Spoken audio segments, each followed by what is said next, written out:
आज नवळेची विशेष या ठिकाणी ग्रामसभा जी आयोजित केली, या ग्रामसभेच्या निमित्तानं ज्यांची आवर्जून उपस्थिती लाभली ते या भागाचे आदरणीय नेते आमचे मार्गदर्शक आदरणीय देवरामजी लांडे साहेब, त्या गावच्या आदरणीय सरपंचताई, उपसरपंच, सगळे ग्रामपंचायत सदस्य, उपस्थित सर्व मान्यवर, उपस्थित सर्व पत्रकार, उपस्थित सगळे आपले आदिवासी बांधव. खरं तर यायला लांडे साहेब आम्हाला पण थोडा उशीर झाला. आमच्या समेताले आदरणीय बाळासाहेब सदाकाळ या आदानी प्रकल्पाची अनेक दिवसापासून आपल्या जुन्नर तालुक्यात खरं तर ज्या गोष्टीसाठी सगळे आदिवासी बांधव आपण झगडतोय. तुमच्या पण आम्ही काही न्यूज चॅनलला बातम्या पाहिल्या. मध्यंतरी दिल्लीला जे आंदोलन होतं विद्यार्थ्यांचं, त्या ठिकाणी त्या आंदोलनाला आम्ही उपस्थित होतो.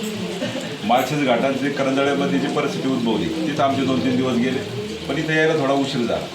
पण उशीर जरी झाला परंतु भावना मात्र फार तळमळीच्या भावना आहे की अदानीसारखा प्रकल्प जर आपल्या जुन्नर तालुक्यात आज येत असेल. मी भारतामध्ये अनेक ठिकाणी फिरलो आहे. दरवर्षी मी राजस्थानला एका देवीला जातो. ज्यावेळेस साहेब आम्ही त्या देवीला जायचं तिथं अदानीचा आता प्रकल्प उभा राहिला, तर तिथला स्थानिक माणूस आता हद्दपार झाला आहे. मग नेमकं या सरकारने काय ठरवलं? बरं, अदानी ह्या सरकारचा जावई माझं स्पष्ट मत. भारतामध्ये एक प्रत्येक ठिकाणी प्रत्येक कोपऱ्यात आज अदानीचे प्रकल्प आहे. प्रत्येक कोपऱ्यात आहे.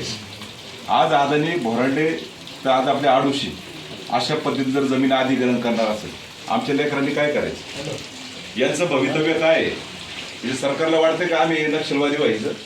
साहेब, या भावना समजून घेतल्या पाहिजे. आज जर आपण हद्दपार जर होत असेल आणि अदानीसारखा एक उद्योजक आपल्या बोकांडीपासून असेल, बरं इथलं पाणी पण तुम्ही आमचं पळवताय, इथं आदिवासी बांधवाच्या पण जमिनी अधिग्रहण करताय.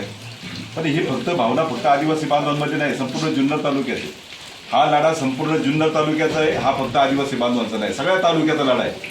माझी या निमित्तानं उलट विनंती राहील आपल्या सगळ्या नेत्यांना, सगळ्या पुढाऱ्यांना, सगळ्यांनी राजकारण पक्ष सगळ्यांनी निवडणुका बाजूला ठेवा. आपण सगळ्यांनी एक आलं पाहिजे आहे. आपल्या आदिवासी बांधवांसाठी आपण सगळ्यांनी एक आलं पाहिजे. माझी तर ही भूमिका आहे साहेब. आता बघाशी मी आलो तेव्हा सरपंच साहेबांनी सांगितलं की जनसुनावणी पण आपण या ठिकाणी होऊन द्यायची नाही, बरोबर ना? माझी तर ही भूमिका आहे. 9 ऑगस्टला आपलं आदिवासी दिन आहे, बरोबर ना? 9 ऑगस्टला साहेब तुमच्या मार्गदर्शनाखाली आम्ही सगळेजण त्या ठिकाणी उपोषणाला बसायला मी तयार आहे. या अदानीच्या विरोधात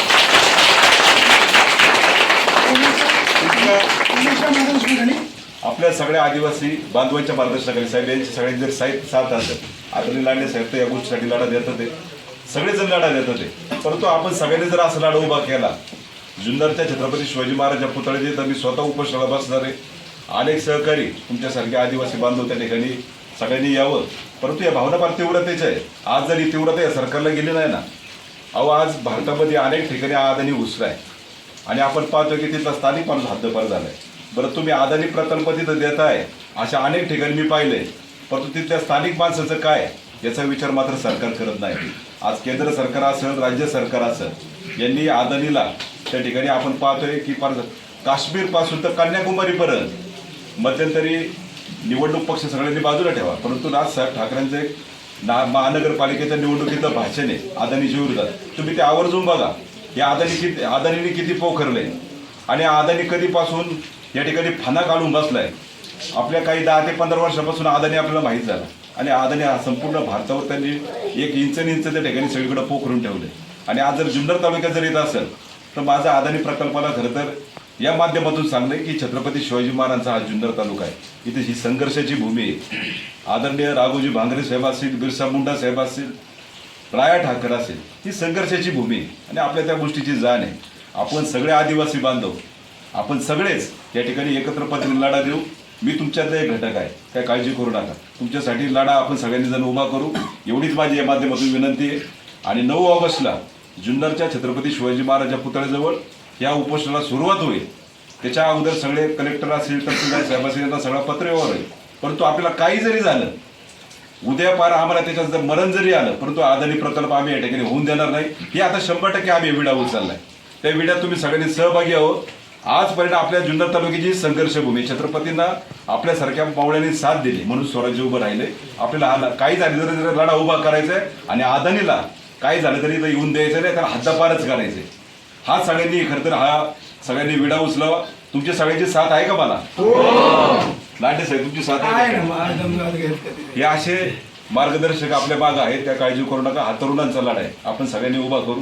आपले सगळे ज्येष्ठ मार्गदर्शक या महिला भगिनी. लांडे साहेब तुम्ही साक्षीला आहे. आज आदानी सगळं पाणी घेऊन तर पळून जाणार आहे. हे आपल्या महिला उन्हाळ्यात काय परिस्थिती व्हायची? प्यायला पाणी नाही आम्हाला. हांडे घेऊन पळतात. याचा कधी विचार केलाय का तुम्ही? मध्यंतरी मी ते हिरडी गावाला आलो होतो, लाईट दिल्या का आदिवासी कुटुंबाला. काय परिस्थिती? म्हणजे आज ही सरकारने या गोष्टीचा विचार केला पाहिजे गांभीर्याने की आमचा आदिवासी बांधव आज कसा जपतो. माझी भूमिका तुमच्याबद्दल सगळ्यांबद्दल तळमळीची आहे. मी पुन्हा एकदा आपल्या माध्यमातून सगळे पत्रकार साहेब या ठिकाणी आवर्जून उपस्थित राहिले. आम्हाला जरी थोडा उशीर यायला झाला, आज रस्त्याचं आपण पाहतोय किती मोठी अडचण इथे येतपर्यंत. म्हणजे काय नेमकं लक्ष आहे का नाही सरकारचं? इथं रस्त्याकडे धड लक्ष नाही. नेमकं मला कळत नाही की आदिवासी हा जो आपला भाग आहे हा नेमका जुन्नर तालुक्यात हे सरकार धरते का नाही, मला याचा मोठा प्रश्न आहे. इथे यायला पण मोठा प्रश्न आहे.